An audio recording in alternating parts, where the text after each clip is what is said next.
Pois imos ata a Deputación de Ourense para conversar co voceiro do Grupo Socialista Álvaro Vila. Moi boas tardes, Álvaro. Hola, moi boa tarde. Bueno, tamén imos falar, saúdos, por certo, da súa compañeira no Concello de Ourense, Natalia González, que Hola, Natalia, boa tarde. se acaba de marchar, xa non está Vale. escoitando. En todo caso, irá cos auriculares postos. Pero, en todo caso, decía eu que colateralmente na Diputación tamén de vez en cando saen cousas do Concello de Ourense, e por empezar por algo, Álvaro, no pleno do Venres hai unha iniciativa para apostar polo soterramento da avenida Otero Pedrallo. Din vostedes que se veio o proxecto non executado, ten que ir máis aló do refuxio climático que nos trouxo como proposta a Xunta de Galicia.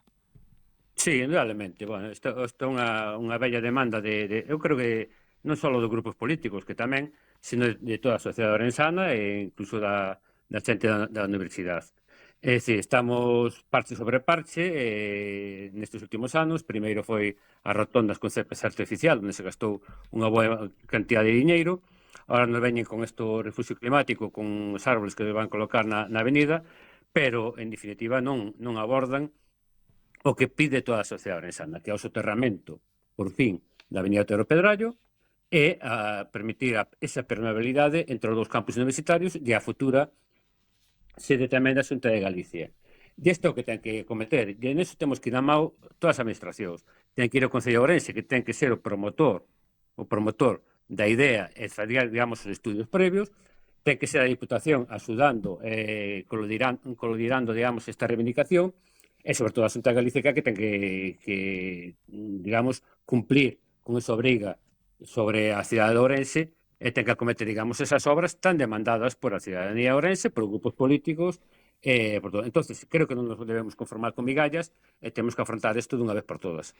Hai outra iniciativa na que queren pôr o foco neste caso na vivenda. Piden vostedes mellorar a dotación orzamentaria do plan de vivenda, que vostedes mesmos pediron que se implantase na Deputación de Ourense. Entendo que obedece pois a que hai moita demanda, claro. Sí, no, esta foi unha reivindicación que fixemos nós o ano pasado, digamos, a través dunha moción, e onde finalmente se recolleu nos orzamentos do ano 2025, que é o primeiro plan de vivenda da Diputación de Ourense.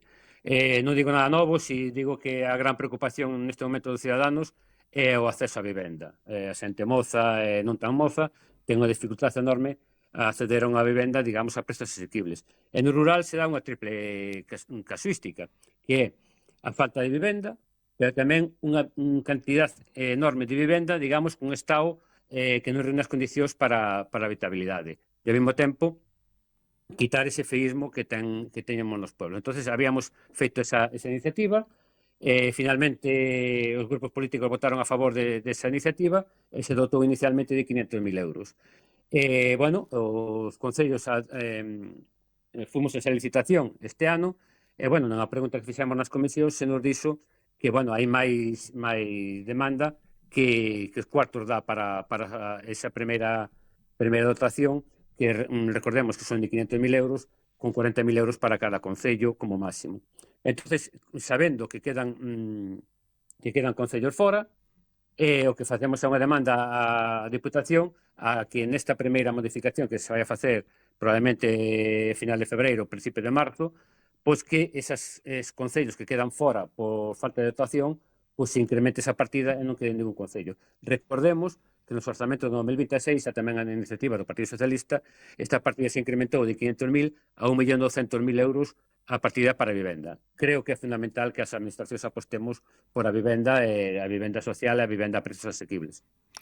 Falamos do Inorde. Recordamos que en máis dunha ocasión se plantexou esa petición de que desaparecera totalmente este organismo. Depois, vostedes plantexaban a integración como un servicio máis na institución cunhas características concretas. Parece que xa lle deron polo menos unha documentación que analiza este asunto, pero vostedes denuncian que se utiliza este organismo como un instrumento partidista e piden que os informes que se fan que teñan outro enfoque ou outra utilidade, sobre todo cara aos servizos públicos. Sí, se nos presentou un informe técnico, bueno, pero por a propia xerencia de Norde. Pero, bueno, un informe que non reúne cos requisitos mínimos que se poden exigir un documento de análisis institucional que sea riguroso, donde se observan carencias fundamentales. Pero máis alá das carencias que, como repito, o documento non reúne as mínimas características, bueno, pois ademais deso, o INORDE, a parte de a Diputación non asumir, digamos, esa integración que foi aprobada por maioría na Diputación, pois fai estáse utilizando, digamos, de forma partidista. Recentemente se nos presentou un estudo de que con un custo de 11.000 euros máis IVA, onde o propio INORDE recoñece que se trata dun estudio en fase de desenvolvemento, con datos sergados ou datos preliminares, pero ao mesmo tempo se publica como instrumento político, referido ao impacto que pode ter a eliminación das paradas da Agodiña.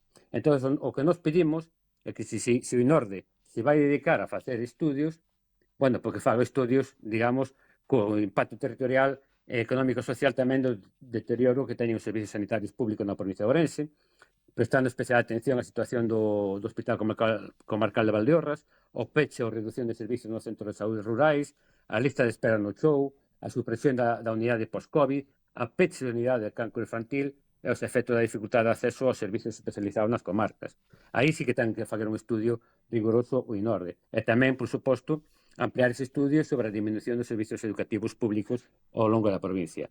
Isto non pode ser utilizarse o INORDE como instrumento político e, aparte, seguimos insistindo na integración do INORDE na Diputación de Ourense. Pois haberá debate desta e de outras cuestións no próximo pleno. Antes de que se interprete como unha crise interna ou algo similar, tamén dar conta, así informaban vostedes nas últimas horas, de que igual que están facendo tamén outros partidos, ou fixeron, vai haber cambios nas bancadas socialistas no pleno do próximo pleno.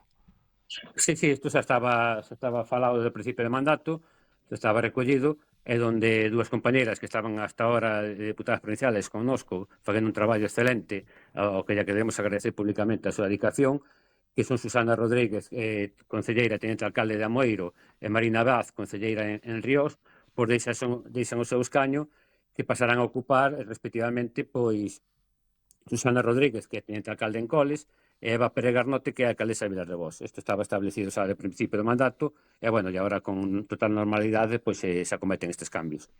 Moi ben, pois nada, haberá máis temas que abordar nos próximos días relacionados ca actualidade política provincial e local. Agradecemos a Álvaro Vila, deputado do PSOE, voceiro na Deputación e secretario provincial, que unha vez máis estivera connosco aquí en Más de Un Ourense. Que teña un bo día. Un bo día, moitas gracias. 1:31 minutos, un alto e seguimos.